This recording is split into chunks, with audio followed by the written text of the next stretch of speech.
चलो इस समय गा लेते हैं मालिक का।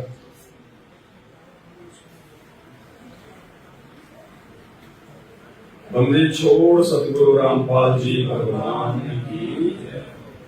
सत कबीर दवारे तेरे पर एक दास भिखारी आया है। सत कबीर दवारे थारे पर एक दास भिखारी आया। भक्ति की भिक्षा देती जो उम्मीद कटोरा लाया है। भक्ति की भिक्षा देती जो उम्मीद कटोरा लाया।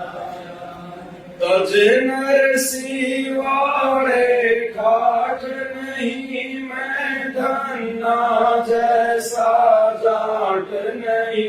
तज नरसी वाले खाट नहीं मैं धन्ना जैसा जाट नहीं। मेरी मोर ध्वज सी साठ नहीं जिसने लड़का चीर चढ़ाया है। भक्ति की भिक्षा देती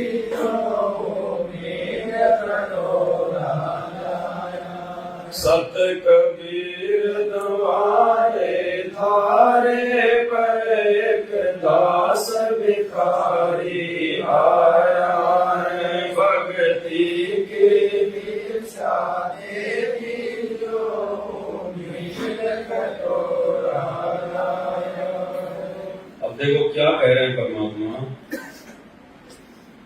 जब भी हम अपने परमात्मा के दरबार में जाएं, उनके समागम में जाएं, सत्संग में जाएं, दर्शनों के लिए जाएं, तो भगत का हमेशा यही भाव होना चाहिए, केवल भक्ति की भीख, मर्यादाओं की भीख। सत कबीर दवारे थारे पर एक दास भिखारी। क्योंकि परमात्मा कहते हैं गुरु समान दाता नहीं, भिखारी शिष्य समान। एक लोक की संपदा सो गुरु देंगे। परमात्मा दाताओं का दाता है। इन्होंने ही इस काल को 21 ब्रह्मांड भीख में दे रखे, इसके तब के बदले भीख में। तो फिर आप और हम आम जीवन की तो औकात ही क्या है। हम तो फिर जन्मजाति भिखारी हैं। तो हमने तो भक्ति की भीख मांगनी है परमात्मा से। अगर भक्ति मांगेंगे तो गुरुदेव कहते हैं उसमें परमात्मा सब कुछ दे देगा। अगर भक्ति करवानी होगी तो भक्ति के लिए जो आवश्यक चीज होंगी परमात्मा वो भी देगा। भगत को किसी चीज के भरोसे रहने नहीं देगा बिल्कुल। ये परमात्मा समर्थ का वचन है भगत जीओ। और फिलहाल जिसने 2-4 साल से नाम ले लिया और फिर भी अगर किसी चीज का अभाव है तो भाई या तो अपने श्रद्धा भाव में कमी है, या मर्यादाओं में कमी है, या परमात्मा नहीं चाहता कि वो चीज इसको दी जाए। क्योंकि समर्थ को पता है कि क्या देना है क्या नहीं देना है। वो जो उचित समझेगा वही देगा, उतना ही देगा। इसलिए हमने कभी भी अपने गुरुदेव भगवान से किसी भी चीज की अपनी तरफ से डिमांड नहीं करनी चाहिए। भगत ने अपने भगवान से भक्ति के अलावा, मर्यादाओं के अलावा मांगना ही नहीं चाहिए। चाहे लड़का मरने वाला क्यों ना हो रहा हो, चाहे 2 टाइम से खाना क्यों ना खाया हो, समर्थ है वो, अंतर्यामी है, बालक नहीं है, उसको सब पता है। अगर वो नहीं दे रहा तो उसकी रजा है, कोई उसकी मौज है। और हमने सतगुरु की रजा में ही राजी रहना है। जो राखूं त्यों ही रहूं हमरा के चारा, और खाने जाद खरीद हूं गुलाम तुम्हारा। अरे भाई जिस परमात्मा ने हमारे को जपने के लिए भजन दे दिया, क्या वो हमारे को भोजन नहीं देगा क्या? ये तो समर्थ है। ना भाग्य हो तो भी दे दे परमात्मा। सारी लेखनी भैया सतगुरु के हाथ में है। जब चाहे लिख दे, जब चाहे काटा मार दे। तो केवल भक्ति भगवान ने करवानी होगी तो परमात्मा ऐसी बात नहीं है फिर कि भाई वो अंधा होके बैठ जाएगा। सब कुछ देगा भगवान। और नहीं मिल रहा है तो भाई भक्ति में कमी है, श्रद्धा में कमी है। क्योंकि परमात्मा कहते हैं भक्ति में श्रद्धा का लेखा सबसे पहले है। हमारी गुरुदेव भगवान के प्रति असीम श्रद्धा होनी चाहिए, असीम श्रद्धा। सब कुछ देगा भगवान। कहते हैं ना कि जिसका ये लोक सुखी नहीं उसका परलोक कहां से सुखी हो जाएगा। तो परमात्मा इस लोक को भी सुख में करेगा। भक्तों को इतना ठाट बाट देगा परमात्मा कि हम यहाँ के सुखों से हाथ जोड़ने लग जाएंगे परमात्मा से कि परमात्मा बस करो, अब इससे ज्यादा नहीं। लेकिन देगा वो अपने हिसाब से, जब उचित समझेगा। अब आम का पेड़ बोया है तो आम ही लगेंगे, उसके और कुछ नहीं लगेगा, लेकिन लगेगा उसका सिस्टम है। परमात्मा ने उसमें जो गुण डाल रखे हैं उसी हिसाब से कि वो कितने साल बाद में फल देगा। फल प्राप्त करना है तो उसकी सावधानी भी रखनी पड़ेगी, कुछ मर्यादा है, उसकी सिंचाई करनी पड़ेगी, खाद वगैरह देना पड़ेगा, आवारा जानवरों से उसकी सुरक्षा करनी पड़ेगी। तो ऐसे ही जब हम मर्यादाओं में रहकर अपनी भक्ति को सुरक्षित रखेंगे तो वही ये तो आम वाली भक्ति है। सुख देगा ही देगा परमात्मा, उसके गुणों में है। तो मालिक हमें सिखा रहे हैं कि भगत ने केवल एक ही डिमांड करनी है, बाकी नहीं, चाहे उसकी श्वास क्यों न निकलने वाली हो। अन्यथा देख लो वर्तमान में 90% संगत को किस प्रकार से काल ने वर्जित कर रखा है। रोजाना हजारों प्रार्थना जाती है गुरुदेव के पास, हजारों। गुरुदेव के पास वो कहां जाती है, लेकिन जो बेचारा भगत प्रार्थना लगाता है वो तो ये सोचता है कि गुरु जी के पास जा रही है मेरी प्रार्थना। तो हजारों प्रार्थना लिखी जाती है आश्रमों के नंबरों पर, और भक्ति के लिए कोई प्रार्थना नहीं करता, क्योंकि भक्ति के लिए इस प्रकार से प्रार्थना करने की आवश्यकता नहीं पड़ती है। आत्मा और परमात्मा के बीच में कोई एजेंट नहीं है, कोई दलाल नहीं है। अरे हम भी भगत है, प्रार्थना सुनने वाला भी भगत है, और ये तो आत्मा से परमात्मा का सीधा संपर्क है। अगर आपकी नीयत सही है, भक्ति सही है, मर्यादा सही है, तो अपने घर से लगाओ ना भगवान को प्रार्थना, वो तो आत्मा का साथी है। जब महाभारत के युद्ध में टटेरी पक्षी ने अपने अंडों की रक्षा के लिए भगवान से अर्ज की, प्रार्थना लगाई, तो बीच में कोई दलाल था क्या? मीराबाई को जब जहर पिलाया गया तो जहर पीने से पहले बीच में उसने किसी कोऑर्डिनेटर को बीच में डाला था क्या? त्रेता युग में भगत प्रहलाद था, 84 प्रकार की यातना दी गई उसके पिता के द्वारा। क्या उसने किसी के माध्यम से भगवान से कोई प्रार्थना लगवाई थी क्या? आत्मा और परमात्मा के बीच में कोई एजेंट नहीं है। परमात्मा समर्थ है, सक्षम है, जाने जान है, अंतर्यामी है। हम रोज संध्या आरती पढ़ते हैं, अंतर्यामी एक तुम आत्म के आधार, जो तुम छोड़ो हाथ तो वही कौन उतारे। तो भगवान से हमने किसी प्रकार की सांसारिक या भौतिक वस्तुओं की डिमांड तो सौपन में भी नहीं करनी है। सौपन में भी अपनी मर्यादा के लिए चाहे दिन रात हम प्रार्थना करें, अपनी भक्ति के लिए दिन रात हम प्रार्थना करें, सतलोक के लिए दिन रात हम प्रार्थना करें। लेकिन यदि आपने इस स्टेज में पहुंचने के बाद, जैसे भगवान ने हमें साथ संगति से जोड़ दिया, हमारे को ज्ञान आधार से इतना जो है परिपक्व कर दिया, इस स्टेज में पहुंचने के बाद यदि हम भक्ति और मर्यादाओं के अलावा भगवान से कोई प्रार्थना करते हैं तो परमात्मा फिर हमारी ज्ञानहीनता के चलते हमसे दुखी होगा, नाराज होगा कि ये भी मुझे नहीं समझ पा रहे। तो भाई और बहनों, हमने गलती से भी परमात्मा से कोई डिमांड नहीं करनी है। ये बिन मांगे देता है परमात्मा, बिन मांगे। कोई पंजाबी कोई भजन था, उसमें गा रहे थे वो, तो वो कह रहा था कि सब कुछ जानदा किस आगे कीजिए अरदास, सब कुछ जानदा, कि हम किसके आगे अरदास करें, वो तो सब कुछ जानता है, सब कुछ। जीता दास जी ने क्या कहा अपने गुरुदेव के लिए कि मेरे पर्दे के महल में पिया जी और तुमसे कहां छुपा लूं जिया जी, कि आप तो मेरे दिल के अंदर की बात जानने वाले हो, मैं आपसे क्या छुपा सकता हूं। तो भाई ये हमें वो समर्थ भगवान मिला है, इनसे कुछ भी छुपा हुआ नहीं है। सृष्टि के कण कण में जो रमता है, जो बसता है, वो यही परमात्मा है। अभी दुनिया को इनकी परख नहीं है, पहचान नहीं है। आप और हमारे ऊपर भगवान की कोई विशेष रजा हुई है, जो हमने परमेश्वर को पहचान लिया उन्हीं के आशीर्वाद से। क्योंकि इस भगवान को कोई पहचान नहीं सकता, चाहे लाख जन्म इनके चरणों में बैठा रहे तो भी नहीं पहचान सकता। ये असली लीलाधर है। ये केवल उसी से अपनी पहचान करवाएगा जिसको भगवान चाहेगा। इसको कोई पहचान नहीं सकता। तो ये सोचने की गलती ना करते कि हमने गुरु जी के ज्ञान को समझ के हमने गुरु जी को पहचान लिया ना भाई। ये सारी दुनिया हमसे बहुत ज्यादा बुद्धिमान है, बड़े बड़े आईएएस अधिकारी, बड़े बड़े पदों पे लोग बैठे पीएचडी करके, हमसे ज्यादा बुद्धिमान है वो। अगर ज्ञान से भगवान समझ में आना होता तो आप और हमारा तो नंबर ही नहीं आता। तो ये भगवान जिससे चाहेगा उससे अपनी पहचान करवाएगा।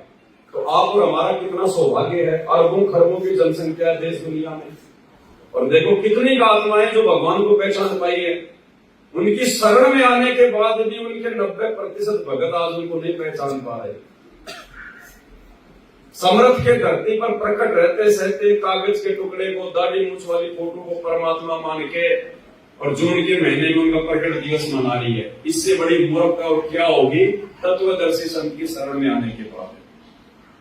इसलिए भगवान दुखी है, परेशान है, और भगवान को ना पहचान पाने के कारण ही इस प्रकार की फालतू की डिमांड उनसे की जाती है। कल जो 61 नंबर की ऑडियो आई है उसमें गुरु जी क्या कह रहे हैं कि बच्चों क्यों तो तुम मुझे दुखी करते हो, क्यों तुम भगवान को परेशान कर रहे हो, या तो तुम्हें भक्ति छोड़ दो फिर। क्यों कहा गुरु जी ने कि गुरु जी के पास में किसी ने सरपंच बनने की कोई प्रार्थना भिजवाई। उसने कहा ना गुरु जी ने कि तुम तो एक मेंबर बनने के लिए भी मेरे पास में जो प्रार्थना भिजवा रहे हो, एक सरपंच बनने के लिए। और मालिक ने कहा कि भाई जब तुम ये शरीर छोड़ोगे तो एक सपने जैसा होगा। हमसे भगवान ये रिहर्सल क्यों करवा रहा है, ये सात संगतियां क्यों करवा रहा है, इतने सत्संग क्यों किए भगवान ने?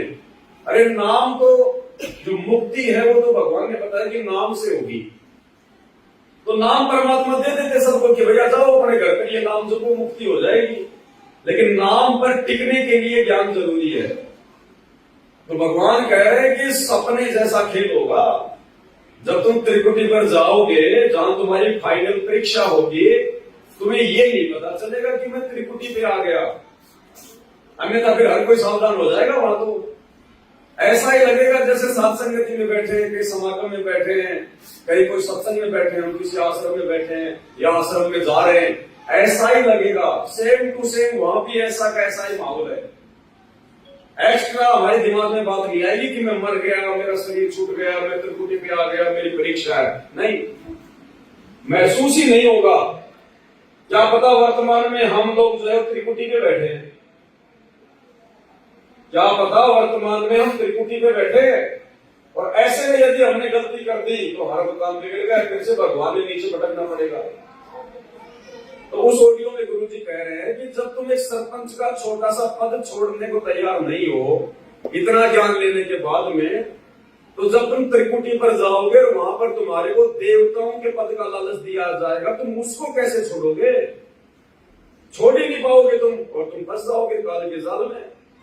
तो हमने भाई और बहनों ये मांगने वाली जो परंपरा ना, हमने इसको बिल्कुल समाप्त करना है। सिर्फ भक्ति मांगनी है, मर्यादा मांगनी है, श्रद्धा भाव मांगना है। इससे ज्यादा भगवान से चाहे खाना एक टाइम ना मिले, चाहे दोनों टाइम ना मिले, चाहे भूखा रहे।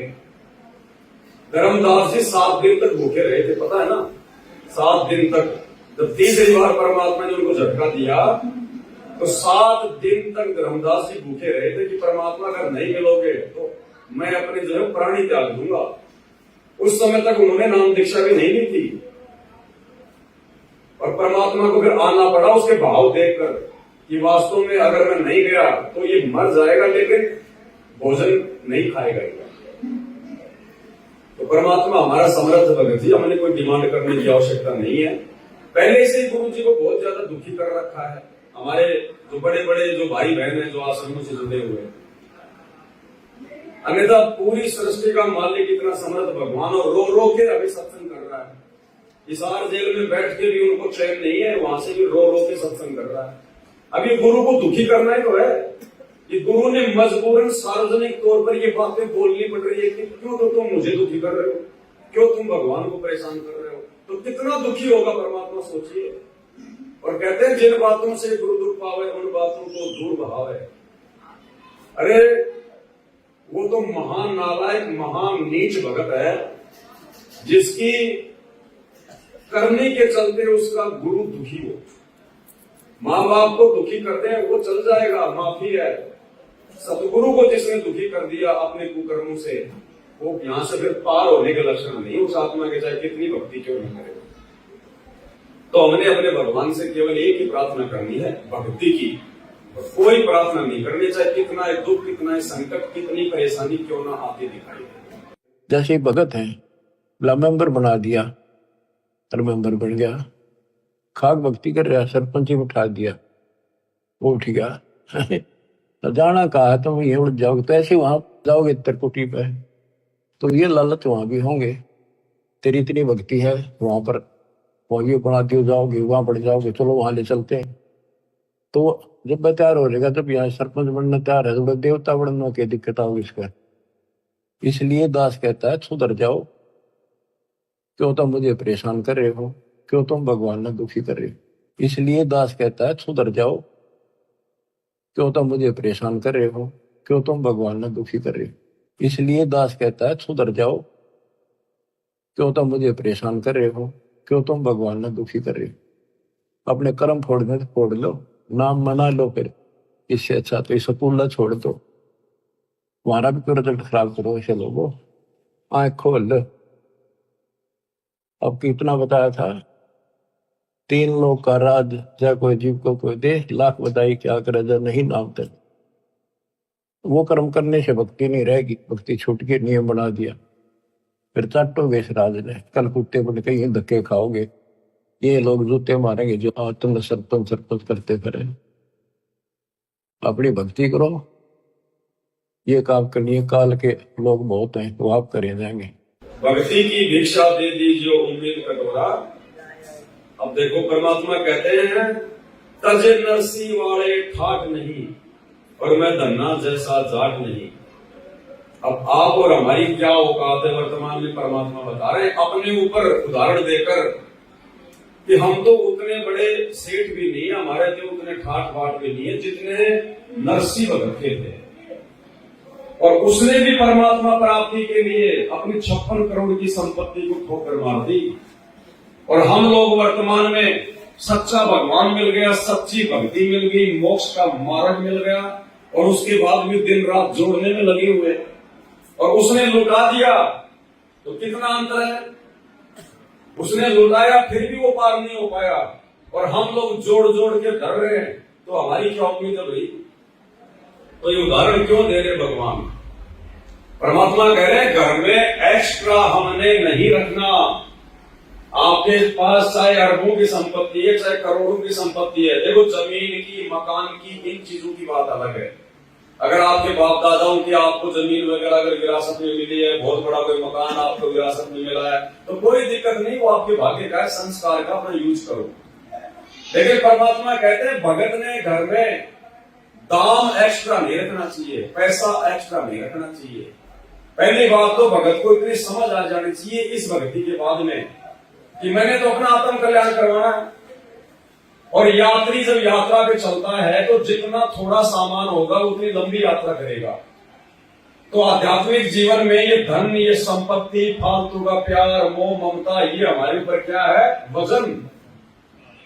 जब तक हम इसको कम नहीं करेंगे, हल्का नहीं करेंगे, हम परमात्मा के साथ नहीं जा पाएंगे सूक्ष्म शरीर में, त्रिकुटी तक भी नहीं जा पाएंगे हम। अगर भक्ति कर रहे हैं तो भगवान भरोसे रहने नहीं देगा, आगे खड़ा मिलेगा परमात्मा। मालिक कहते हैं कि कल पे कारण कौन है, तू कर सेवा निष्काम, और मन इच्छा फल देगा जब पड़ेगा तभी से काम। बताओ फिर हमें डर किस बात का, हमें परेशानी किस बात की, हमें चिंता किस बात की। अब चिंता तो केवल हरि नाम की करनी है, जो भक्ति दे दी गुरु जी ने, कि उसमें कोई त्रुटि ना हो जाए, हमारे गुरु जी नाराज ना हो जाए, मेरा काम ना बिगड़ जाए।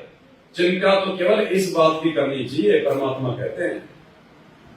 और बाकी जोड़ जोड़ के रख रखे हैं, अभी रुक जाओ, आ रहा है समय, ज्यादा दिन की बात नहीं है। ये फिर से नोटबंदी होने वाली है, ये धरे के धरे रह जाएंगे 500 के, 2-2 के, कोई 2 रुपए में भी नहीं लेगा 2000 का नोट। ऐसा समय आ रहा है, और वो समय आए बिना ये दुनिया संत रामपाल जी को परमात्मा नहीं मानने वाली है, ध्यान रख लेना। परमात्मा जो है वो बंदर दिखाएगा, भगवान धरती पर है, दुनिया मजाक में ले रही है, तो ऐसे थोड़ा ना कोई कलयुग में सतयुग आ जाएगा। ऐसे थोड़े कोई संत रामपाल जी को परमात्मा मानेंगे, उनके भगत ही नहीं मान पा रहे, तो परमात्मा दिखाएगा कि ये लोक कितना गंदा है। जब लाशें उठाने वाला कोई नहीं मिलेगा ना, तब आप और हमारी आत्मा भी अंदर से फड़क जाएगी। अभी हम लोग केवल गुरु जी के ज्ञान आधार से थोड़ी इस प्रकार की बातें कर रहे हैं। आत्मा में अभी भी वो ठेस नहीं लग पाई है, तो ठेस लगनी चाहिए, जिससे इस गंदे लोग से हमारी आस्था हटे। तो भगवान ऐसी परिस्थितियां पैदा करवा देगा, होंगी हमारे अपने संस्कार की, हमारे अपने जो है वो कर्मों की, लेकिन वो समय आएगा, भविष्य वक्ताओं की भविष्यवाणियां पूरी होंगी, तब जाके हमारा दिल यहां से हटेगा कि वास्तव में तो जमा कति गंदा लोग है, यहां से तो निकलना है, कुछ नहीं है। एक सेकंड में परिवार का परिवार नष्ट हो जाता है, एक सेकंड में भूकंप आ गया, एक्सीडेंट हो गया, बताओ किसके सारे बैठे हुए थे एक सेकंड में, और मर रहे लाखों हमारे आगे। भगवान धरती पे आया हुआ 72-73 साल हो गई भगवान धरती पे, और रोजाना लाखों लोग अकाल मौत मर रहे हैं, नहीं मर रहे, उनको पता भी नहीं कि धरती पे कौन आया हुआ है। तो भाई ये जो इतनी बड़ी जनसंख्या ना देश विदेश की अरबों की, ये ऐसे सीधे रास्ते पे नहीं आने वाली है, आने वाले 2 से 3 वर्षों में, क्योंकि 2028 का समय गुरुजी ने युग परिवर्तन का निर्धारित किया हुआ है। तो परमात्मा दुनिया को बंदर दिखाएगा, ऐसे दुनिया नहीं मानने वाली, ऐसे थोड़ी हजारों साल संत रामपाल जी का मार्ग चलेगा। किसी को पता ही नहीं अभी तो उनके बारे में, मुट्ठी भर लोगों को भी पता नहीं है। भारत देश की जनसंख्या के एवरेज में भी यदि हम भक्तों की संख्या देखें तो 0.5% भी नहीं है, 0.5% भी।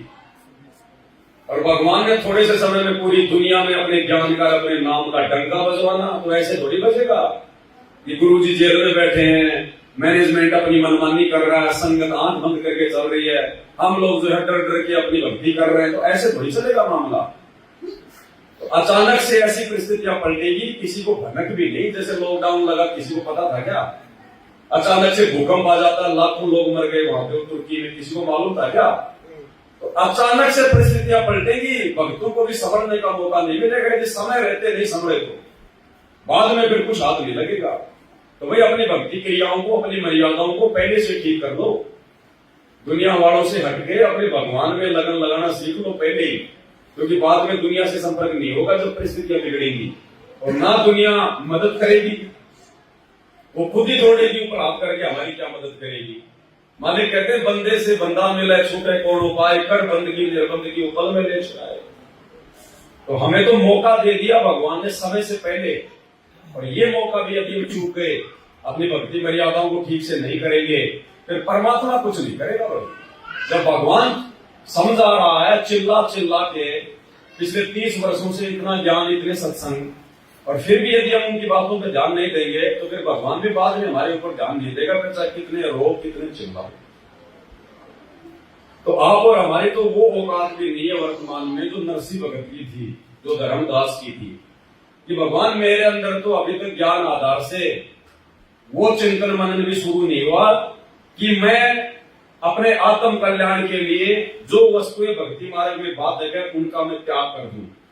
हमारे अंदर तो वो भी नहीं है।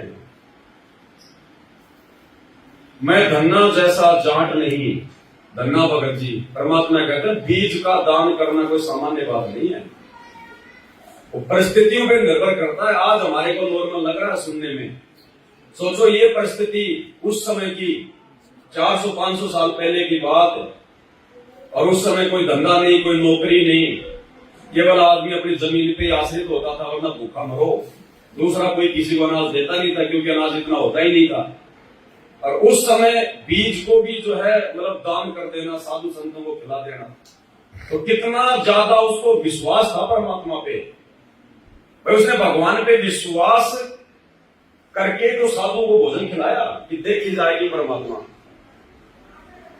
जबकि उस समय उसको कोई तत्व ज्ञान नहीं था, कोई सतगुरु उसको प्राप्त नहीं था, सत्संग सुनने के लिए इतनी सुविधा नहीं थी। आज तो मोबाइल पे लगा के चाहे 24 घंटे सुन लो, अब उस समय तो पता नहीं बेचारा साल 6 महीने में नंबर आता था बड़ी मुश्किल से। और भगवान ने आज हमारे ऊपर कैसी दया कर दी।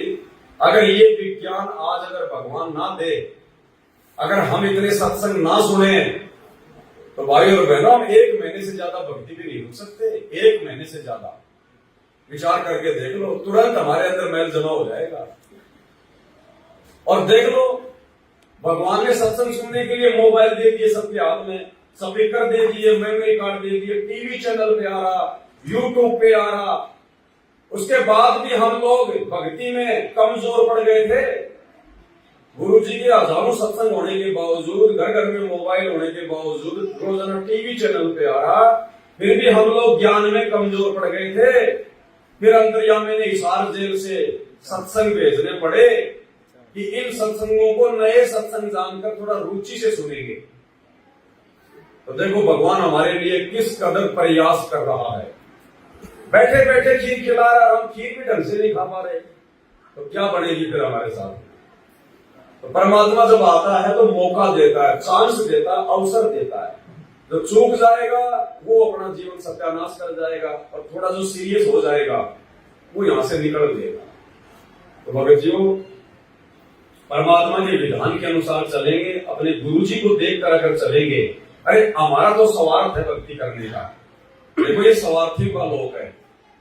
परमात्मा अपने शब्द में कहते हैं ना कि मतलब के बिना कोई नहीं प्यारा, जब तक बैल चले हड़िये में तब तक डाले चारा, बूढ़ा हो तब नाथ काट दे घर घर लाके, स्वार्थ के बिना कोई नहीं। तो स्वार्थ के बिना तो हम ये भक्ति भी नहीं कर सकते। अगर हमारी आत्म कल्याण का स्वार्थ ना हो, सतलोक का लालच ना हो, तो कौन भक्ति करेगा, कौन सत्संग सुनेगा? कोई नहीं सुन सकता। लेकिन भगवान का क्या स्वार्थ है, उनको क्या लालच है? वे तो परमार्थ के लिए निस्वार्थ भाव से 21 महीने की जेल पहले 10 साल से अब जेल काट रहे हैं। किस लिए हुई? उनको क्या स्वार्थ है? उनका तो एक पैर सतलोक में, एक पैर दूसरे ब्रह्मांड में, उनको थोड़ी जाना सतलोक। तो देखो निस्वार्थ भाव से परमार्थ के लिए यदि कोई इस कदर अवर्णनीय संघर्ष कर सकता है तो केवल परमात्मा है। तो हमारे अंदर तो धन्ना भगत जैसा भी विश्वास नहीं है अपने भगवान के ऊपर। कल ही अगर अकाल पड़ जाए ना, कल ही अकाल पड़ जाए तो सब सेवकों में भी 50% हाथ फैला देंगे, कहीं लंगरों में जाके लाइन में लग जाएंगे। तो भाई हम चाहे मरे चाहे जिए, ये शरीर उस भगवान का, ये श्वास उस भगवान की, पिंड प्राण जिन देने दाना, गरीब दास जाकू कुर्बाना। और वर्तमान में हम उसकी शरण में, तो हमने भाई उस पर विश्वास करके बैठना पड़ेगा। समर्थ है, आएगा, लेकिन आएगा कब? लास्ट में आता है। ऐसा नहीं कि आपत्ति आई भगवान सामने आके खड़ा हो जाएगा, फिर हमारा क्या पता चलेगा? हमने, हमारे अंदर कितना विश्वास है, कितनी भक्ति है, कितना धैर्य है, उस चीज का मालूम कैसे पड़ेगा? तो भगवान आता बिल्कुल एंड पॉइंट पे, कि जब भगत बिल्कुल टूटने वाला हो, मरने वाला हो, तब आके परमात्मा हाथ पकड़ता है भगत का। 7 दिन तक धर्मदास जी भूखे रहे, मरने वाले थे, तब आए परमात्मा। दूसरे दिन भी आ सकते थे, तीसरे दिन भी आ सकते थे, लेकिन भगवान संभालेगा एंड पॉइंट पे। तो भाई तब तक हमने भी रुकना पड़ेगा। बरवाला कांड के बाद बहुत सारे लोग, अरे गुरुजी 2 महीने में आ रहे हैं, 2 महीने में आ रहे हैं, गुरुजी 2 साल में आ रहे हैं।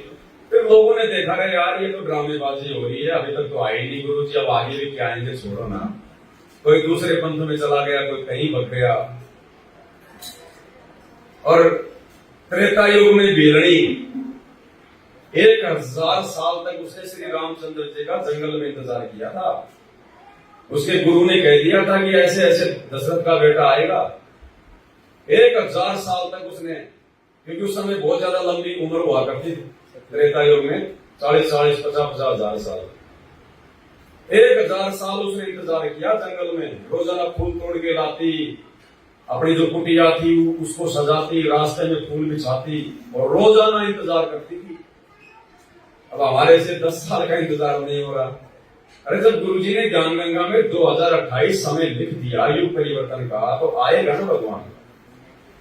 कबीर सागर में जो बातें लिख दी भगवान ने, एक एक बात को सत्य साबित करके जाएगा। ये वो ही कबीर है जो 650 साल पहले आया था। कोई नॉर्मल होता तो फिर कोई औकात नहीं थी। तो परमात्मा है धरती पर, लेकिन ये सबको विश्वास नहीं हो पाता भगत जी। परमात्मा कहते हैं पिछले जन्म से होते हैं पूर्ण अंश मुराद। ये जिन आत्माओं के पिछले भक्ति कर्म मजबूत होते हैं ना, वही आत्मा इतना दृढ़ विश्वास अपने परमपिता पे कर पाती है, अन्यथा आम जीवों की बस की बात नहीं है। अंतिम स्टेशन तक तो वो यात्री पहुंचता है जिसकी अंतिम स्टेशन की हाथ में टिकट होती है। बाकी कोई 5 किलोमीटर पे उतर रहा है, कोई 10 पे, कोई 50 पे, कोई 100 पे। मेरी मोर धवज सी सांठ नहीं जिसने लड़का चीर चढ़ाया है। अब मोर धवज के बारे में क्या बताया परमात्मा? कहने का मतलब है गुरुजी हमें अंदर से जगाना चाह रहे हैं कि नालायकों, तुम्हें तो सहज में परमात्मा मिल गया, तुम्हें तो सहज में भक्ति मिल गई। भक्ति और भगवान के लिए तुमसे पहले तुम्हारे भगत भाइयों ने कैसी कैसी कुर्बानियां दी हैं, उनको विचार कर दो।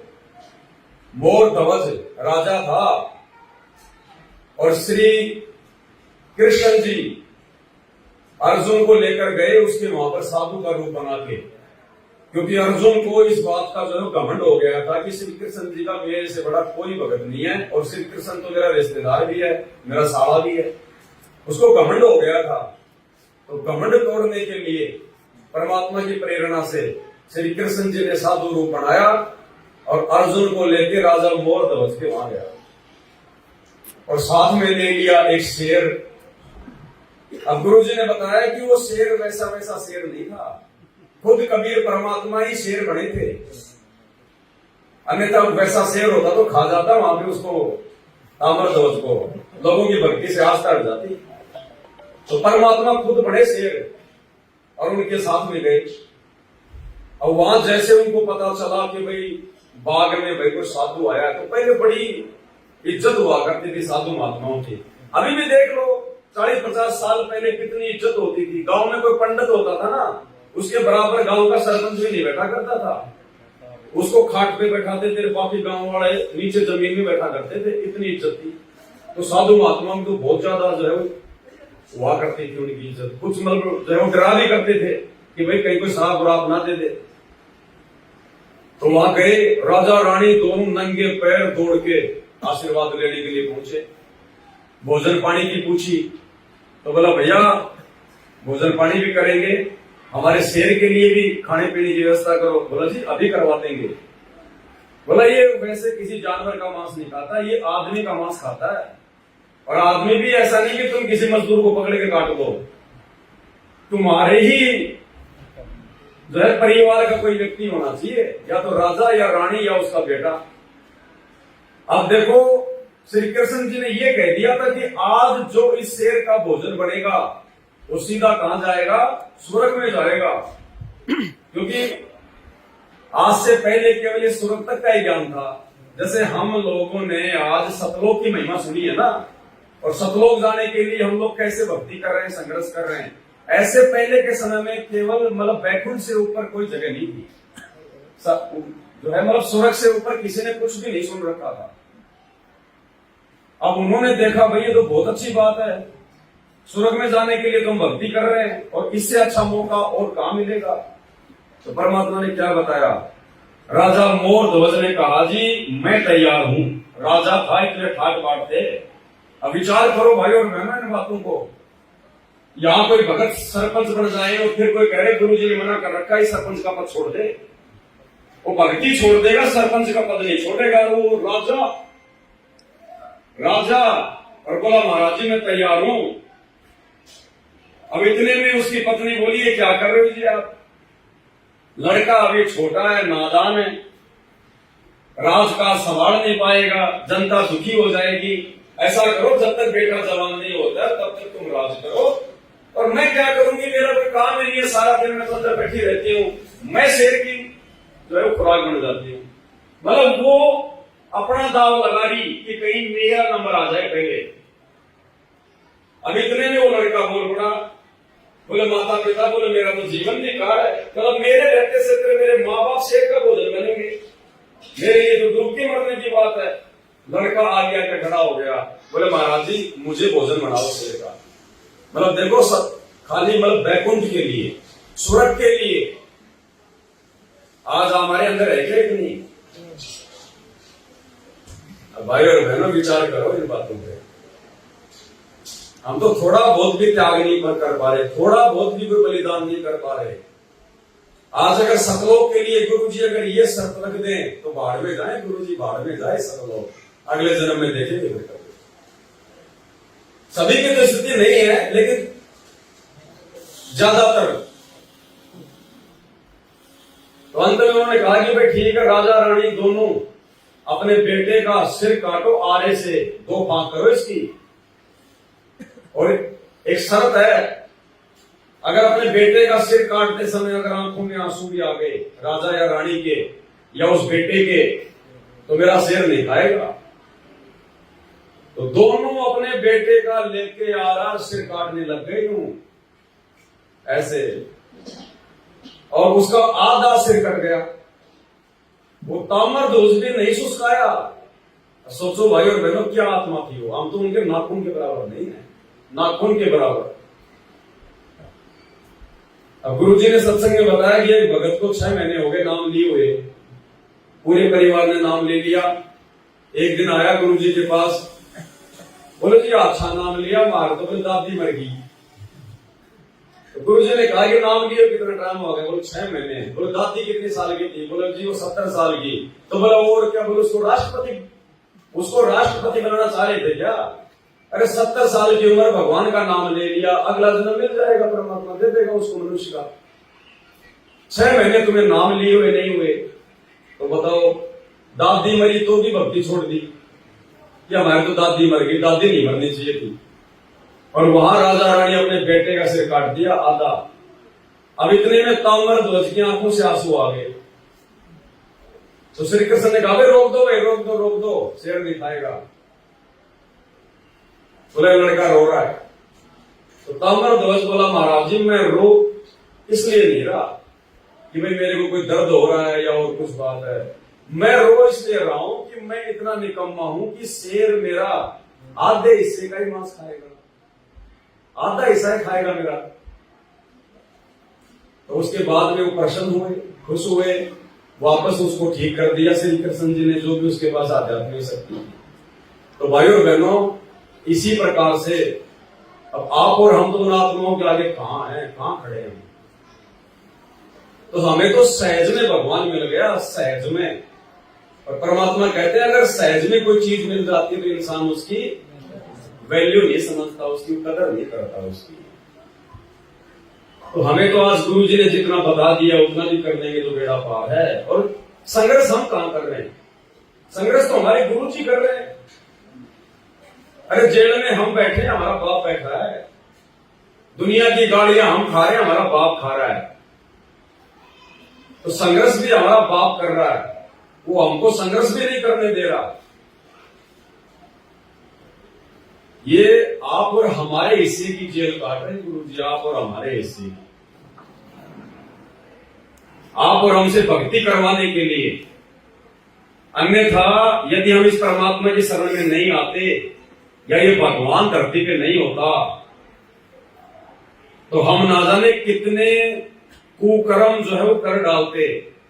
हमारा क्या आचरण था, क्या हमारा व्यवहार था नाम दीक्षा लेने से पहले।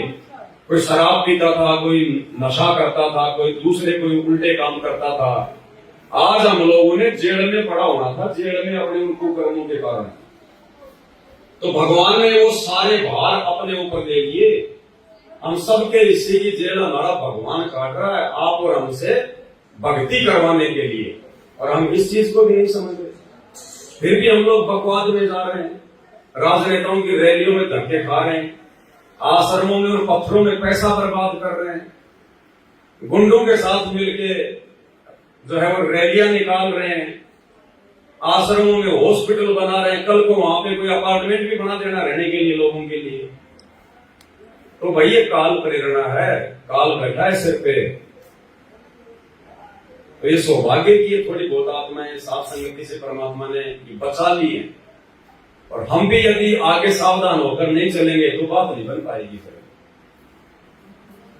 मेरी मोर तवस्सी 60 नहीं जिसने लड़का चीर चढ़ाया है।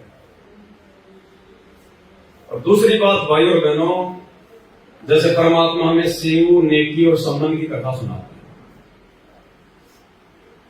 तो वो भी परमात्मा की विशेष रजा से, मालिक की विशेष मेहर से ही सम्मान ने अपने बेटे का सिर काटा था, अन्यथा वो सिर नहीं काट सकता था अपने बेटे का। परमात्मा जीव की बुद्धि ऑफ कर देता है जब परमात्मा ने अपना खेल खेलना होता है, कोई उदाहरण पेश करना होता है ना, परमात्मा बुद्धि ऑफ कर देता है, अन्यथा सम्मान अपने बेटे का सिर नहीं काट सकता था। उस समय ये ज्ञान आधार नहीं था इतना, ना उनमें कोई जो है वो दृढ़ता थी इतनी।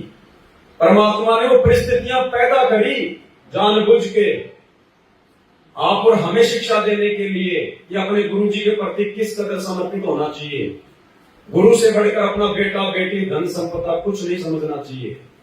और दूसरी तरफ उस कमाल को जो है अहंकार हो गया था, क्योंकि जब परमात्मा आने लगे तो कमाल ने कहा कि गुरु जी कहां जा रहे हो? बोले ऐसे ऐसे अपने भगत उनके घर जा रहा हूं। तो बोला मैं तो आपके साथ चलूंगा, अन्यथा फिर आपकी सेवा कौन करेगा? मेरे अलावा आपकी सेवा कौन करेगा? कोई है थोड़ी संगत में ऐसा कोई सेवक है। तो मालिक तो अंतर्यामी थे, उसकी तो फड़क निकाल दी थी, बोल रहे सब। तो फिर उसको भी दिखाया वहां पर कि देख भगत कैसे होते हैं। और वर्तमान में भी गुरु जी ने सत्संगों में काफी बार कहा है कि बच्चों भक्तों के घर तो बहुत दूर हैं, अभी भगत तो आए कहां है? गंदगी है ये तो, जिसको परमात्मा 30 साल से साफ कर रहे हैं, और इस गंदगी को साफ करते करते भगवान खुद भी जो गंदा हो गया। अभी भगत नहीं आए हैं, तो आएंगे आत्मा आने वाले समय में। उम्मीदी सतलोक वाले हंस परमात्मा के जो रह गए थे जो पिछले जन्मों में। इसलिए तो गुरुदेव ने सत्संग में कहा कि बच्चों 6-6 महीने में तुम्हारा नंबर आएगा दर्शन करने का। 6-6 महीने में तो दर्शन करने का नंबर आएगा तुम्हारा। तो भाई वो समय आएगा, संगत का वचन है वो फैल नहीं हो सकता। ये जितने भी हमारे भक्त आत्मा है सारे घर में अपना इनका चोखा व्यवस्था है। सिर्फ सेवा करण खातिर आ जाए, को 2 दिन को 4 दिन जिसकी जिसकी छुट्टी होती है। कोई पुलिस महकमे में है, कोई वैसे है, और कोई रिटायर है। ये सूबेदार भगत जी हैं, ये जींद से आए हैं सेवा के खातिर। और ये बदशाम फूल है, अच्छा मतलब सांपले से आए हैं, स्पेशल आए थे वहां बेचारे को सत्संग सुन खातिर। अवश्य काम तुम्हारा ड्राइवर आया नहीं, तेने बोला जी चलो मैं ले चलूंगा जीप आपकी। एक सफेद लड़का ला रखा था मजदूर, इसने बहुत लंबा चौड़ा काम से इसका, बहुत अच्छा ठाठ भगवान की दात है। वो मजदूर वापस भेज दिया, मोटरसाइकिल वहां खड़ी कर दी, सारे काम को डिसमिस कर मेरी गेल हो लिया, यहाँ पर सत्संग सेवा करने खातिर जीप में ले चलूंगा आपकी। तो ये सिर्फ यूं ढाला गिरने खातिर आवा था आपने कि ये काम करने के थे, तुम भूल रहे सो। आगे हमने समय भी नहीं मिलेगा, कभी तुमने सोचो कि हम रोज आया करेंगे थारे। 6 महीना में भी आपका एक दिन नंबर आओगा, और ऐसा समय आओगा कि आपने इतनी दूर तो दर्शन करने पड़ा करेंगे। आज तो हम घर घर आकर आपको सहारा दे रहे हैं, सब समझा रहे हैं। बच्चे जो से बचपन में आंगली पकड़ के पढ़ाने पड़ा करें मास्टर ने, तो आज हम आपके घर में, अच्छा हम क्या करते हैं, 4.25 किलो घी का, देसी घी का 3 दिन हलवा बने से प्रसाद हम नहीं खाते, हम इतना खा ले से, क्योंकि मैं तो 3 जगह जाता हूँ, तीनों जगह हलवा पाव से इतना भी नहीं खाया जाता। ये आपके ही प्रसाद को आपके ही गांव के अंदर आपके हाथ से बंटवाया जाता है। और एक इसमें देसी घी की जोत जले 48 घंटे तक एक धूप जगह से, ये एक हवन और ये धर्म यज्ञ और आने वाले भगत आत्माओं की जो सेवा होती है। कहते हैं 68 का फल एक है द्वारा संत जमाया। एक संत को घर में रोटी खवा दे 68 तीर्थ का फल मिलता है। ये आज जितने भी है ये संत है, लत्ते लाल पैर से संत नहीं होता। कदे कोई ने सोचा गल में माला गालीर कान पड़वा लिए वो संत होता है? संत जो सत नाम देता है, बंदी छोड़ का भजन करता है, वो चाहे गृहस्थी है अर्थे वैसे। तो ये जितने भी आज संत आए इस परिवार को फल मिलेगा। तो इस प्रकार हम अपने किराए से यहाँ आते हैं, जितने भी भक्त से अपना किराया ला कर आते हैं। तो शेख फरीद जैसा तप नहीं, मेरा वाल्मीक जैसा जप नहीं। शेख फरीद जैसा तप नहीं, मेरा वाल्मीक जैसा जप नहीं। सूर सियान नल हक नहीं, जिसने टुकड़े सिर कराया है। भक्ति की सादी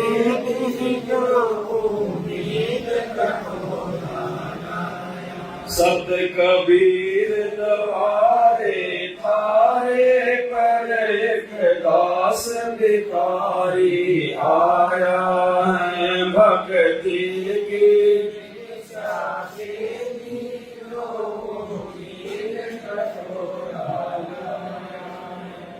शेख फरीद जैसा तप नहीं।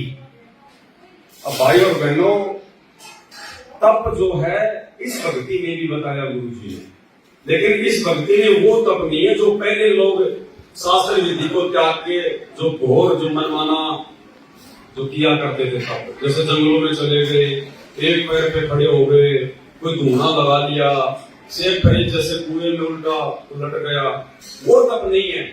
लेकिन इस भक्ति में भी तप है। हम परमात्मा की मर्यादा निभाने के लिए घर वालों की, रिश्तेदारों की, समाज की जो गालियां सहन करते हैं, माता बहनें मार पिटाई सहन करती हैं, या कोई ओछी मंदी बातें सहन करता है, तो वो उस भगत का जरूर तप बन रहा है। वो भगत यदि सहन कर रहा है तो उस भगत का क्या बन रहा है? तप बन रहा है। हम परमात्मा का नित्य नियम करते हैं 1 घंटे, वो हमारा क्या बन रहा है? तप बन रहा है। सत्संग में हम लोग बैठ जाते हैं शांति से, थोड़ी बहुत कोई परेशानी होती है उसको भी हम लोग सहन कर लेते हैं, वो क्या बन रहा है? तप बन रहा है। तो इस भक्ति में भी है तप। लेकिन जैसा तप शेख फरीद ने किया परमात्मा प्राप्ति के लिए, भले उसकी साधना सही नहीं थी उस समय तक, जब तक परमात्मा नहीं मिले, लेकिन वो आत्मा किस कदर परमात्मा प्राप्ति के लिए तप कर रही थी। 12 साल तक रोजाना सुबह जाके कुएं में उल्टा रस्सी बांध के पैर में लटक जाता था, शाम को रस्सी फेंक के फिर ऊपर आ जाता था। 12 साल तक। और आप और हम आरती भी नहीं करते ढंग से, आरती भी मोबाइल में लगा के छोड़ देते हैं। कोई भैंस को पानी पिलाने चला गया, वापस आए तो देखा रमेड़ी पूरी हो गई। बच्चा स्कूल छोड़ने जा रहा है, मोबाइल जेब में डाल लिया, रमेड़ी हो रही है, आरती हो रही है। रास्ते में कोई गांव वाला मिल गया, उससे भी बातचीत हो रही है, नित्य भी चल रहा है। ये नहीं चलेगा भाई और बहनों, ये शुरुआती स्थिति है। शुरुआती में नहीं कह सकते, नियम तो भक्ति का शुरू से लास्ट तक एक ही रहता है। लेकिन जब तक ज्ञान नहीं होता पूरा, तब तक ठीक है भाई, थोड़ा बहुत आदमी सहारा ले सकता है। हम आरती भी 3 टाइम के समय निकाल के नहीं कर सकते तो सब लोग क्या खाक जाएंगे। हम तो फिर सांसारिक काम धंधों को ज्यादा महत्व दे रहे हैं, जबकि देना चाहिए भगवान की भक्ति को सबसे ज्यादा महत्व। जीवन में जो प्रथम स्थान है गुरु जी की भक्ति को देना चाहिए, और दे रहे सांसारिक काम धंधों को। तो बताओ फिर हम सब लोग जाने की उम्मीद कहां करें। तो कम से कम 3 समय की आरती तो भक्ति बोध में हाथ में लेके हम करें। जो अनपढ़ है, नेत्रहीन है, बुजुर्ग है, बैठ के कर लो, लेट के कर लो। नहीं अगर उसको जो है भक्ति बोध आती है, उसको पढ़ना, कोई अनपढ़ है तो गुरु जी की ऑडियो वीडियो के साथ में कर लो। लेकिन भागते खाते पीते दौड़ते दौड़ते तो मत करो। समय तो निकालो, कम से कम शुरू तो करो, भगवान से अरदास तो करो। हमारे मन में कभी बात आती नहीं तो भगवान भी फिर क्या करेगा बताओ। अरे जो मांगेगा उसी को तो देगा भगवान। हम समय मांगते नहीं भगवान से, क्योंकि हमें आवश्यकता ही नहीं है। तो देखो कितनी बड़ी दया बख्शी है गुरु जी ने आप और हमारे ऊपर।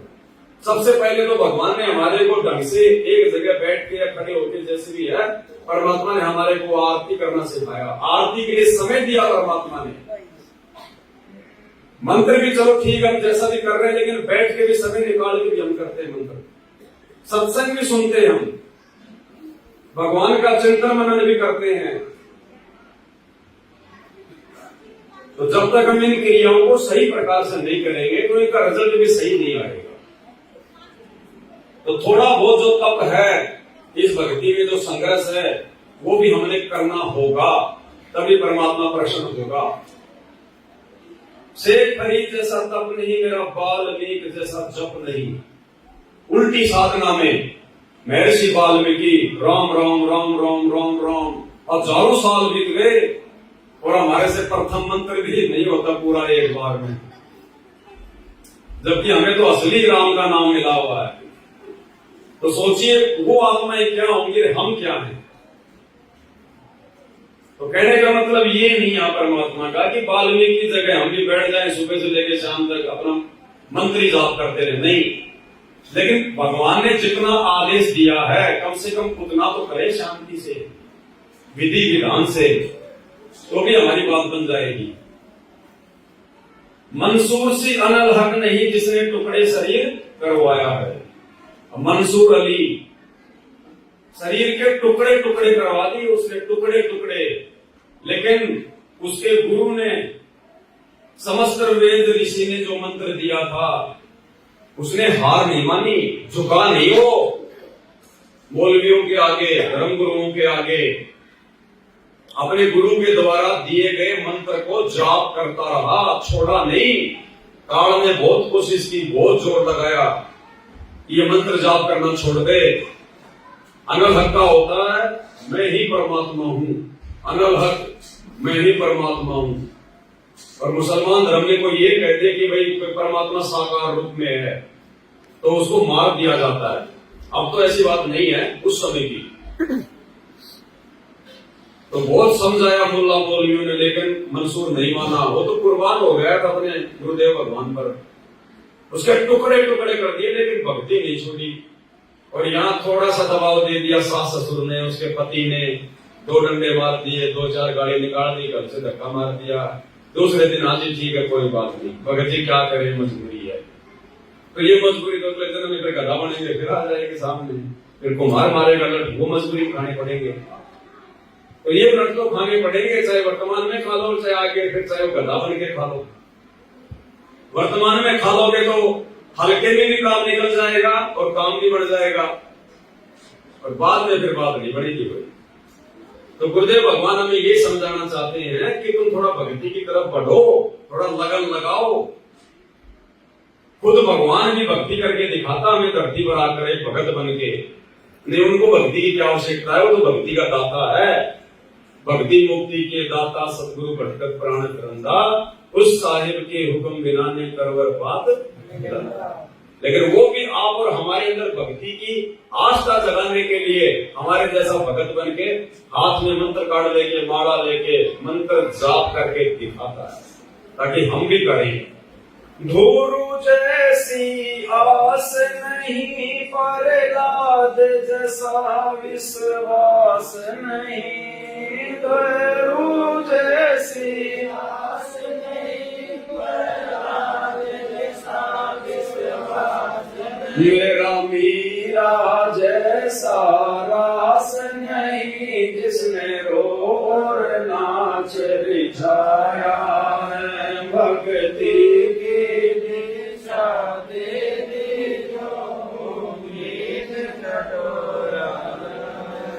सत कबीर द्वारे थारे पर एक दास भिखारी आया है। भक्ति की भिक्षा दे दी जो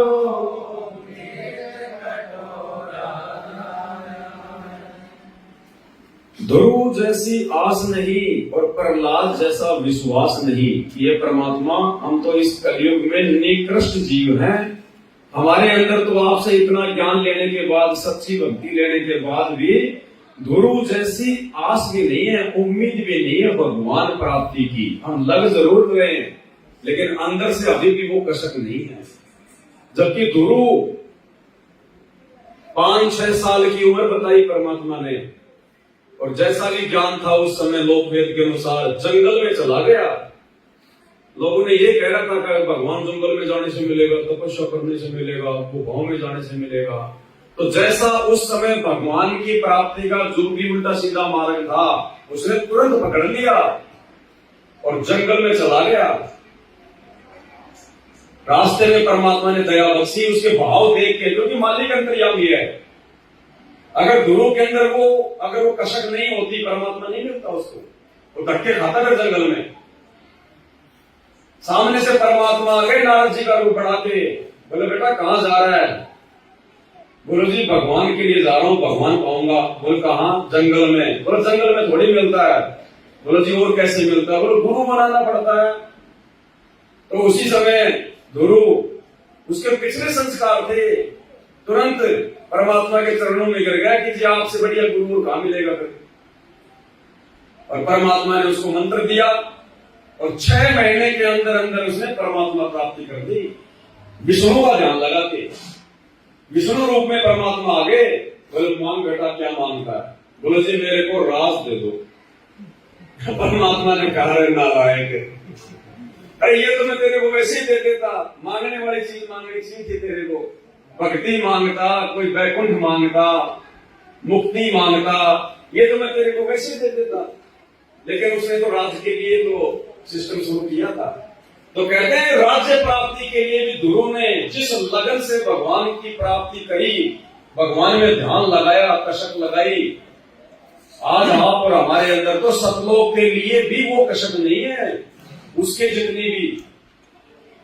इसलिए परमात्मा कहते हैं महापुरुषों की जीवनी को देखकर विचार करो, तुम्हें तो वो भक्ति धन मिल गया जिसके लिए लोगों ने लाखों साल जंगलों में शरीर गाड़ दिया और फिर परमात्मा के छाया के भी दर्शन नहीं हुए, तुम्हारे सामने तो साक्षात आके प्रकट हो गया।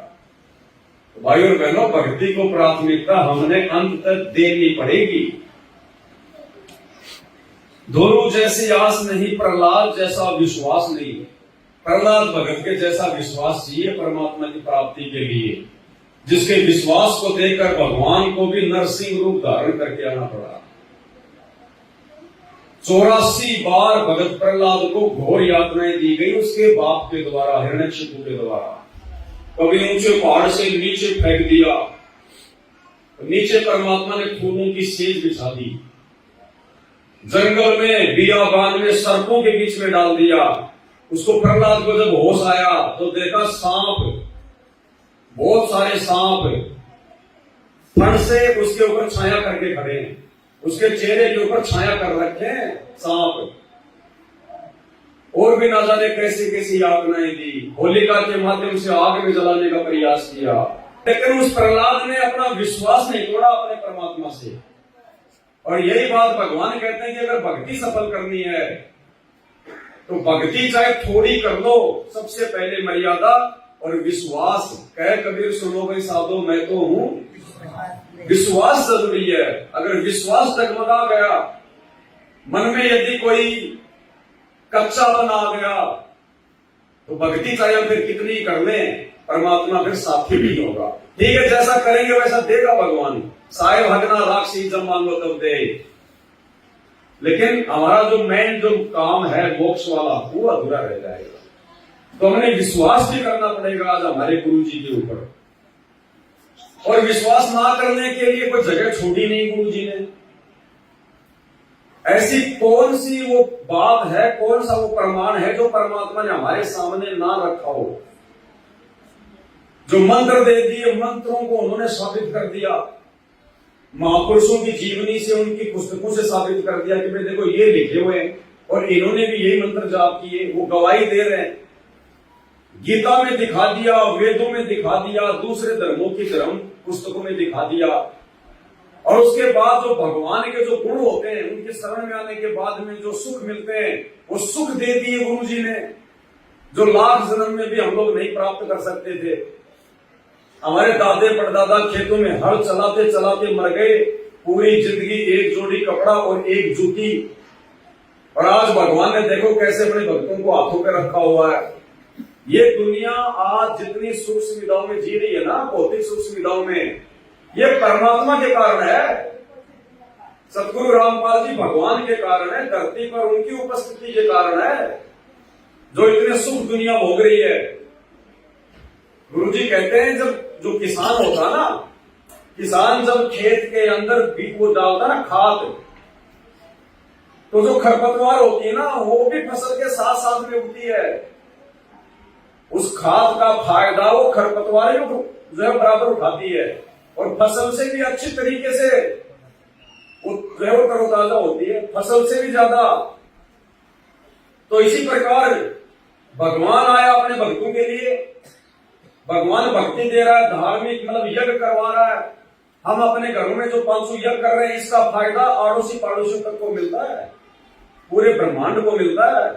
परमात्मा कहते हैं खंड खंड में आरती गाजे, सकलमयी हरि ज्योत विराजे। भगत जब अपने आरती करता है ना तो सारे लोकों में वो आरती की आवाज गूंजती है, खंड खंड में आरती गाजे।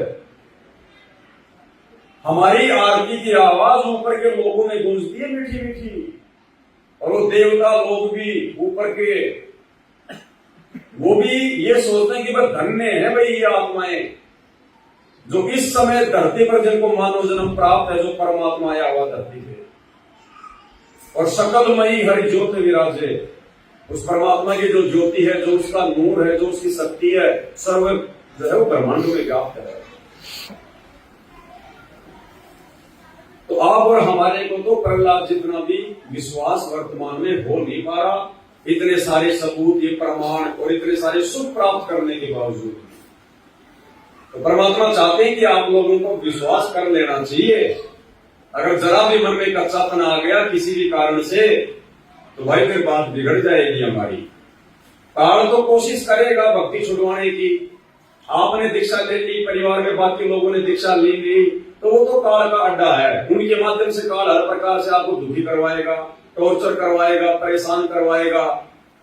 लेकिन अगर थोड़ी सी हिम्मत करके अपने गुरु भगवान पे विश्वास करके अगर लगे रहे, भक्ति पर नीची गर्दन करके, दो चार थप्पड़ खा लिए, कोई दिक्कत नहीं, बेइज्जती सहन कर ली। परमात्मा कहते हैं भैया भक्ति के लिए तो ध्रुव पिटा, मीरा पिटी, भगत प्रहलाद पिटा, 650 साल पहले भगवान पिटा, वर्तमान में भगवान मार खा रहा। तो हमें अपना आत्म कल्याण करवाने में 2-4 लाख घुसे खाने में क्या जा रहा है। लेकिन ये वो आत्मा संघर्ष करेगी जिसको ज्ञान समझ में आ जाएगा। तो इतना संघर्ष हमें करना पड़ेगा। रंका बंका जैसा त्याग नहीं, मेरा बाजी जैसा राग नहीं।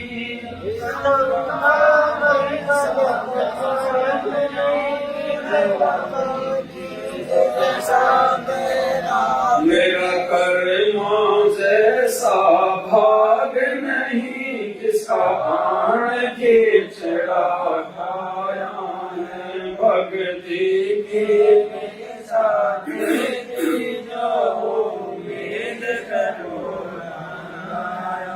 सत कबीर द्वारे थारे पर एक दास भिखारी आया है भक्ति की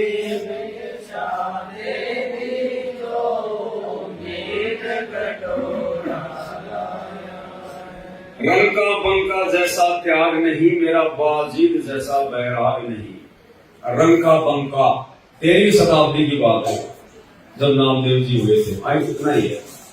तो रंका बंका उनका त्याग क्या बताया परमात्मा ने। गरीब परिवार, सुबह खा ले शाम का पता नहीं, शाम को खा लिया सुबह का पता नहीं, जंगल से अपनी लकड़ियां वगैरह तोड़ के लावे, अपना गुजारा करे। और इस कदर उनको भगवान का ज्ञान हो चुका था उस समय, जबकि वो तो मोक्ष का समय भी नहीं था। रोजाना सत्संग भी सुनने को नहीं मिलते थे। सत्संग में बैठते थे तो इस भाव से बैठा करते थे कि कोई हमें डिस्टर्ब ना कर दे। ऐसे ही गुरुदेव ने बताया, सत्संग में बैठे थे रंका बंका दोनों, उनकी बेटी बंका जो है वो घर पे थी और सत्संग चल रहा था। अचानक से बेटी दौड़ के आई, बोले माता जी क्या हुआ? आग लग गई झोपड़ी में। अब आप और हम होते तो सोचो क्या करते, छोड़ देते, उसी समय भाग लेते, 2-4 और भागते अपने साथ में। और उन्होंने पीछे मुड़ के देखा, बोला क्या हुआ? बोला आग लग गई झोपड़ी में। अब एक ही झोपड़ी और उसी में सारा सामान, ओढ़ने पैरने खाने पीने का। उन्होंने कोई रिएक्शन नहीं दिया। बोला क्या बच गया?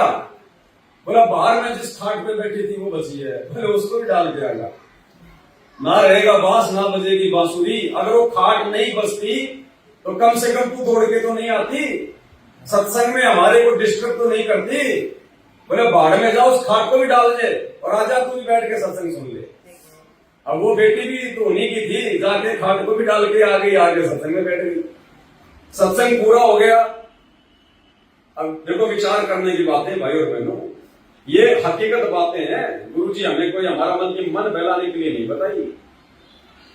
उनको पता है कि तुम्हारी झोपड़ी जल गई, कुछ नहीं बचा घर पे, रात को सोएंगे कहां उसका भी ठिकाना नहीं, खाएंगे क्या उसका भी पता नहीं। अपने गुरुजी से भी शिकायत नहीं करी सत्संग के बाद में, गुरुजी से भी जाकर नहीं कहा कि गुरुजी आज तो सत्यानाश हो गया, हम तो आपका सत्संग सुनने आए थे, हमने तो सुना था कि जो संतों के सत्संग में जाता है पीछे से भगवान उनकी रक्षा करता है, उनका नौकर बन के रहता है उनके घर पे, उनका चौकीदार बन के, और भगवान हमारा तो सत्यानाश हो गया। कुछ नहीं कहा, आशीर्वाद लिया, दंडवत करी, वापस अपनी जहां भी थी झोपड़ी वहां आ गए।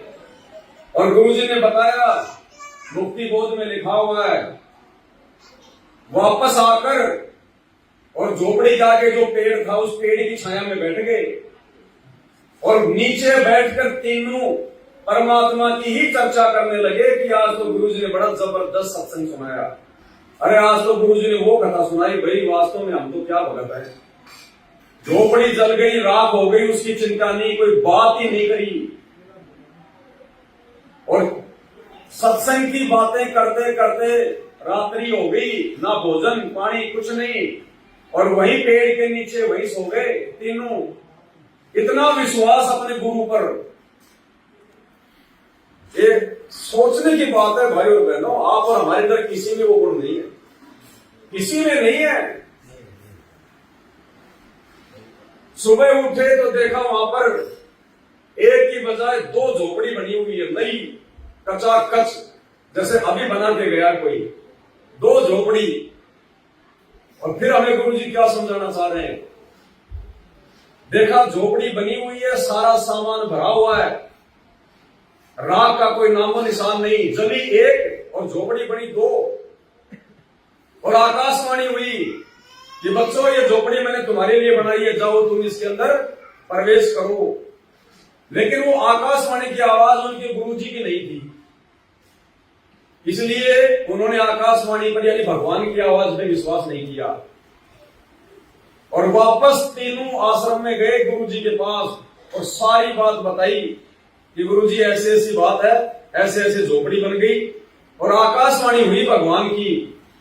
लेकिन हमने तो ये सोचा कि पहले हम अपने गुरुजी की आज्ञा लेंगे, हमारे गुरुजी कहेंगे तो झोपड़ी में प्रवेश करेंगे, नहीं तो परमात्मा ने कहा कि बेटा ये तुम्हारी परीक्षा थी, परीक्षा में तुम सफल हो गए। वो झोपड़ी मैंने तो जलाई थी और मैंने झोपड़ी बनाई है, और जाओ बेटो झोपड़ी में रहो, तुम्हारी ये क्या थी परीक्षा।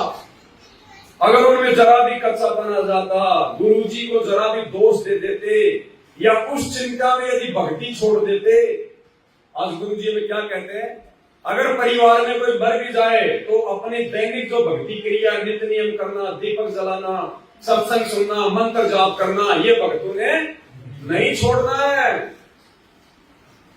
अगर वो जरा भी उनमें कच्चापन आ जाता, गुरुजी में दोष देख लेते, चिंता में डूब जाते, रोने लग जाते कि कल क्या होगा, आगे क्या होगा, तो भगवान फिर नजदीक नहीं आता, झोपड़ी नहीं बनती उनकी। तो परमात्मा ने कहा कि बेटा मैं तो तुम्हारी भक्ति पे इतना प्रसन्न हूं, तुम्हारे विश्वास पर इतना खुश हूं, मैं चाहता तो सोने की झोपड़ी बना देता, सोने की, लेकिन फिर लोग तुम्हारे को जीने नहीं देते, इनकम टैक्स वाले आ जाते, राजा आ जाता, कहां से सोना लाया है, दुनिया देखने के लिए आती, भक्ति क्या तुम खाक करते, फिर कोई सोने का पूरा खींच के ले जा रहा है रात में आके, कोई क्या लेके जा रहा है। तो बोला मैं चाहूं तो बेटा सोने की बना देता, इतना खुश हूं मैं तुम्हारे ऊपर।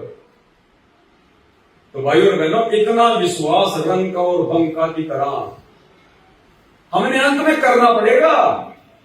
ये ना सोचना कि गुरुजी ने भक्ति दे दी, हम तो 3 टाइम की आरती भी कर रहे हैं, सारा काम हो रहा है, ठीक ठाक चल रहा है मामला। नहीं, ठीक ठाक कुछ नहीं चल रहा। जब सामने परिस्थितियां पैदा होंगी, जब परमात्मा परीक्षा लेगा, और हर किसी की परीक्षा लेगा भगवान, तरीके सबके अलग अलग होंगे, उस समय पता चलेगा उस भगत के विश्वास का, उसकी भक्ति का, उसकी मर्यादाओं का। परमात्मा कहते हैं भक्ति भाव भादो नदी सब चले गहराए, सरिता सोए जानिए जो जेठ मास। अरे जब तक कोई आपत्ति नहीं आएगी, कोई दुख नहीं आएगा, कोई समस्या नहीं आएगी, विपरीत परिस्थितियां प्रकट नहीं होंगी, तो भगत के विश्वास का, धैर्य का, ज्ञान का कैसे पता चलेगा? वैसे तो सभी भगत दिखाई देते हैं आश्रम में तो, सत्संग में तो, लेकिन असल में भगत का उस समय पता चलेगा जब उसके सामने वो विपरीत परिस्थितियां पैदा होंगी। उस समय वो भगत क्या रिएक्शन करता है। इस नश्वर संपत्ति को अपना मानकर उसके शोक में डूबता है, या अपने परमात्मा की भक्ति उसी प्रकार से अपने गुरु पर विश्वास करके चालू रखता है। भगवान कहते हैं नाम सहित बेवतन भला जो दर दर मांगे भिखा, और क्या हुआ छत्र की छाया चाले और राजपाट दिल्ली का। गुरुदेव भगवान कहते हैं बच्चों तुम्हें जो नाम मिल गया है भगवान का, ये सत भक्ति जो मिल गई है, अगर तुम्हारे पास में ये नाम है, ये भक्ति है, और यदि तुम्हें कोई देश निकाला भी देते, तुम्हें कोई देशद्रोही घोषित करके देश की सीमाओं से बाहर भी निकाल दे, और यदि तुम्हें हाथ में कटोरा लेके भीख मांग के भी खाना पड़ जाए, तो भी अपने आप को जो है ना कि धन्य समझना कि हमारे पास में परमात्मा का नाम है। तो इतना विश्वास हमें अपने परमात्मा की भक्ति के ऊपर दृढ़ करना होगा। मेरा बाजीद जैसा बैराग नहीं। अब कोई पिछले संस्कार थे बाजीद जी के, राजा था, और ऐसी चोट मारी परमात्मा ने, उसके काफिले का जो ऊंट मर गया था, अचानक से उसको बैराग हो गया, सब कुछ छोड़ दिया, राजपाट, रानियां, बेटा बेटी, और जंगल में जाके और अपना झोपड़ी डाल के भक्ति करने लग गया।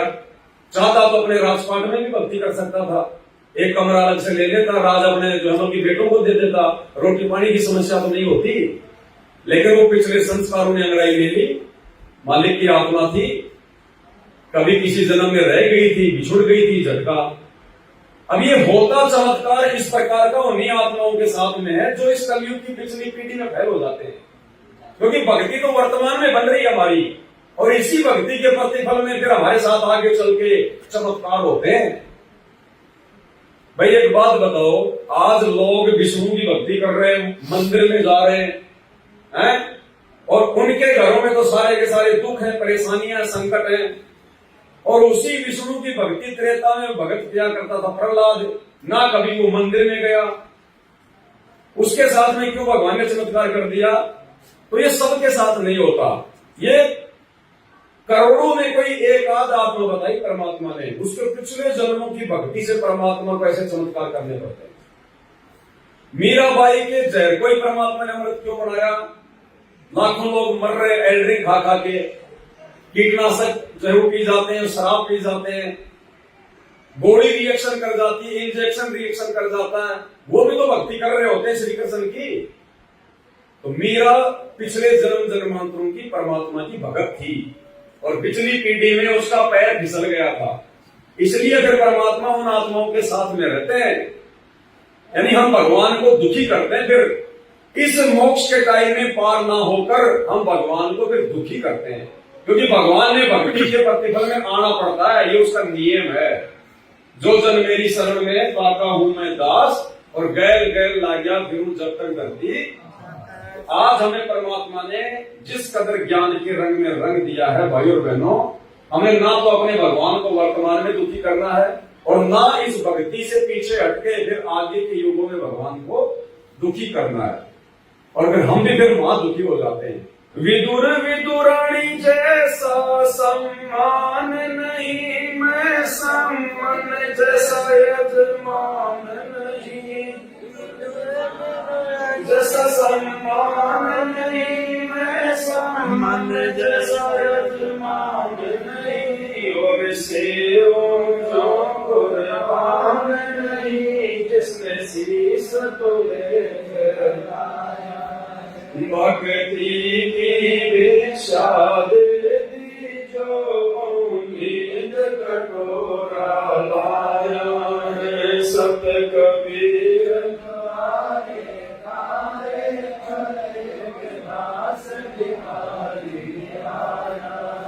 भक्ति की भिक्षा दे दी जो उम्मीद कटोरा। विदुर और उसकी पत्नी विदुरानी, नाम तो कुछ और था उसका, अब जैसे कोई पंडित है उसकी औरत को कहते थे पंडिताइन, अब नाम कुछ और होता है उसका। तो जैसा सम्मान उन्होंने भगवान का किया श्री कृष्ण रूप में, क्योंकि जब महाभारत के युद्ध से पहले शांति दूत बनकर श्री कृष्ण जी गए थे, दुर्योधन के पास गए, पांडवों के पास गए, तो दुर्योधन नहीं माना। अब वो उनका रिश्तेदार था और रात को जाए कहां, तो खाना ही था। तो श्री कृष्ण जी ने सोचा कि अगर मैं दुर्योधन के यहाँ खाना नहीं खाऊंगा तो ये तो बड़ा जालिम आदमी है, दुष्ट आदमी है, मन में ये दोष पैदा कर देगा। और पांडवों के अगर खाना खा लिया तो भी ये नाराज होगा, पांडवों का नहीं खाया तो वो नाराज होंगे। तो ये सोच के श्री कृष्ण जी तो अपना बैठ के रथ में निकल दिया अपनी मथुरा। अब उधर से जो विदुर था उसके भाव बहुत अच्छे थे, वो परमात्मा ने उसको जन्म की भगत बीज बताया। अब उसकी इच्छा थी बहुत ही दिन जरूर पहले से कि भगवान कभी हमारे घर पर भी आए, भोजन पानी करें। लेकिन भाई और बहनों, श्री कृष्ण जी भले 3 लोक के स्वामी है, विष्णु के अवतार है, लेकिन वो एक राजा थे और एक जीव है, उनमें भी मान बढ़ाई है, ऊंच नीच का भाव है। अब श्री कृष्ण जी उसके घर जाना नहीं चाहते थे कि भाई वो मतलब जो है गरीब परिवार से था। लेकिन उस विदुर के भाव को देखकर कबीर परमेश्वर सतगुरु रामपाल जी श्री कृष्ण जी का रूप बनाया और विदुर के घर पे परमात्मा चले गए। अब उनको विश्वास ही नहीं हुआ, जैसे नेकी और सम्मान को विश्वास नहीं हुआ कि हम गरीबों की झोपड़ी पर हमारा भगवान, वो तो हक्का बक्का हो गए, देखते देखते सकल की तरफ ऐसे ही। तो कमाल बोला है, द्वार पे खड़े रखोगे क्या, भगवान को अंदर नहीं बुलाओगे? तब उनकी वो चौंध टूटी। तो ऐसे ही विदुर ने तो हक्का बक्का रह गए श्री कृष्ण जी को देखकर, क्योंकि उस समय श्री कृष्ण जी बहुत बड़ी तोप थे। भाई जिसने जो है कंस को मार दिया तो बहुत बड़ी तोप बने हुए थे, कंस के चाणूर को मार दिया था उस समय तक, तो बहुत बड़ी तोप थे। तो वो बड़े अचंभित हुए कि भगवान आज हमारे घर पे, हमारे दरबार पे। उनको अंदर बैठाया। फिर जैसा हम लोग सुनते हैं कि वो उनके प्यार में इतने पागल हो गए कि वो जो विदुरानी थी वो भगवान को खिलाने के लिए वो केले छील रही थी, और चील के वो केला तो नीचे डाल रही और भगवान को जो छिलके खिला रही। उसको ये नहीं पता था केले खिला रही, छिलके। तो परमात्मा ने वहां गए और उनके छिलके भी खाए भगवान ने। जैसे बिरणी के झूठे पेड़ कोई रामचंद्र ने थोड़ी खाए थे, वो तो राजा का लड़का था, वो तो शकल में नहीं देखता ऐसे। खुद परमात्मा सतगुरु रामपाल जी भगवान, ये कबीर भगवान, इसको चाहे कबीर कहो चाहे सतगुरु रामपाल जी कहो, बात एक ही है। त्रेता में उसको मुनिंद्र कहते थे, द्वापर में करुणा में, सतयुग में उसको सतसुब्रत कहते थे। अब अगर हम कहीं पे सीधा अगर हम मुनिंद्र ऋषि का नाम लेंगे तो हमारे दिमाग में कौन आएगा? कबीर भगवान। तो ऐसे चाहे गरीबदास जी कहो चाहे सतगुरु रामपाल जी कहो, ये कबीर भगवान ही है, इनका वेदों में नाम कबीर है। बाकी तो न जाने असंख्य रूप बना के, असंख्य नाम धर के परमात्मा कितनी बार आए, कितनी बार गए। तो परमेश्वर अपनी अच्छी और प्यारी आत्माओं के विश्वास को बनाए रखने के लिए इस प्रकार की लीलाएं करते हैं। विदुर विद्रोणी जैसा सम्मान नहीं, यानी आप और हम तो आज भगवान का इतना सम्मान करने के योग्य भी नहीं है। अरे सम्मान तो दूर की बात है, हमने तो उल्टे कर्म करके बरवाला कांड में भगवान को दुखी करने के लिए जेल में बैठाने पे मजबूर कर दिया। सम्मान क्या खाक करेंगे? विदुर विद्रोणी जैसा सम्मान नहीं, मैं सम्मान जैसा यजमान नहीं। सम्मान कितना बड़ा यजमान था, अपना बेटा काट दिया भगवान की इज्जत के लिए। अब जानबूझ के भगवान ने परिस्थितियां पैदा की उस समय। सम्मान के भाग्य में अपने बेटे का सिर काटना लिखा हुआ नहीं था। परमात्मा ने बताया ऐसा उसके भाग्य में नहीं था कि वो अपने बेटे का मतलब सिर काटे। परमात्मा ने परिस्थितियां पैदा करी। अरे क्या कोई आपको 1 किलो आटा भी कोई उधार नहीं देगा क्या इतने बड़े गांव में? और क्या और दिन क्या उनको उधार नहीं दिया करते थे क्या? लेकिन जिस दिन भगवान उनके घर पे गए, पूरे नगर में घर घर जाके आ गए, जो भी कुछ उनके पास में था वो गिरवी रखने को तैयार हो गए, लेकिन 1 किलो आटा किसी ने नहीं दिया। क्या संभव है ऐसा? भगवान की प्रेरणा से नहीं किया किसी ने भी, क्योंकि मालिक ने लीला करनी थी, उदाहरण पेश करना था, उस कमाल की आंखें खोलनी थी। 1 किलो आटा भी नहीं मिला और परिस्थितियां ऐसी पैदा हो गई, उनको अपने बेटे का सिर काटना पड़ा कि आज यदि हमारे भगवान यहां से भूखे पेट चले गए तो ये नगर डूब जाएगा। ये ऑटोमेटिक सिस्टम होता है। आज तो खैर परमात्मा संत रूप में धरती पे प्रकट है, ये मोक्ष का टाइम है। नहीं तो जिस कदर लोगों ने आज भगवान के साथ में जो नाइंसाफी की है ना समझ के, ये सत्यानाश हो जाना था पूरी जगह की धरती का। और देख लेना आने वाले समय में इस हरियाणा में जितनी काल है चाहे वो तबाही मचाएगा, उतनी कहीं नहीं मचेगी हिंदुस्तान में। काल क्या कहता है गीता अध्याय 18 श्लोक नंबर 63 में कि अर्जुन मैं तुझे गुप्त से अति गुप्त भेद बताता हूं, मेरा भी इष्ट देव वो ही है। भाई जब काल के इष्ट देव को इस कदर दुखी किया जाएगा तो काल क्या करेगा। गुरु जी कहते हैं राष्ट्रपति को अगर कोई पत्थर मार दे तो राष्ट्रपति कुछ नहीं कहता, वो पुलिस वाले दे ही तोड़ते हैं उसकी। तो ये काल आने वाले समय में दे ही तोड़ेगा। त्राई त्राई माम मचेगी धरती के ऊपर, क्योंकि काल को भी मौका मिल गया कि मेरे इष्ट देव के साथ में ऐसा दुर्व्यवहार, यहाँ पे भूकंप और बाढ़ और अकाल पता नहीं क्या क्या आएगा अभी 2 से 3 साल में। अभी तक तो खाली हम सुन रहे हैं, ये शुरुआत हो चुकी है। तीसरा विश्व युद्ध होगा, टलेगा नहीं। भगवान ने रमणी में लिख रखा है, आवेगा दक्कन से दीवाना काबुल का काल, किलकिलियम गल है तुर्काना। ये तीसरा विश्व युद्ध होगा, भगवान ने लिख रखा है और तबाही मचेगी। ऐसे हिसार जेल में बैठे हुए संत रामपाल जी को कोई परमात्मा नहीं मानने वाला, और ये भगवान है, ये मनवा के छोड़ेगा। जीव का जो स्वभाव है वो होता है कि भगवान ना मानूं, और भगवान का स्वभाव है भगवान मनवा के छोड़ेगा, हराएगा, जीव को औकात याद दिलाएगा परमात्मा। तो उन्होंने अपने गुरु जी की इज्जत के लिए कि कल को यदि राजा के पास में ये बात पहुंच गई तो हमारे गुरु जी को पकड़ के ले जाएंगे, उनकी बेइज्जती करेंगे। और भाई गुरु जी की बेइज्जती अगर हमारे कारण हो गई तो हमारा तो जीवन धिक्कार है, अपने बेटे का सिर काट दिया। तो आज आप और हमारे अंदर अब देख लो उन महापुरुषों के जीवन को देख के हम कितने भक्ति के दृढ़ हैं। अगर भाई और बहनों थोड़े से अगर बुद्धि से विचार करें, हमारे अंदर तो सामाजिक जीवन जीने की कॉमन सेंस भी नहीं है। भक्ति तो बहुत दूर की बात है, वो कॉमन सेंस भी नहीं बची है।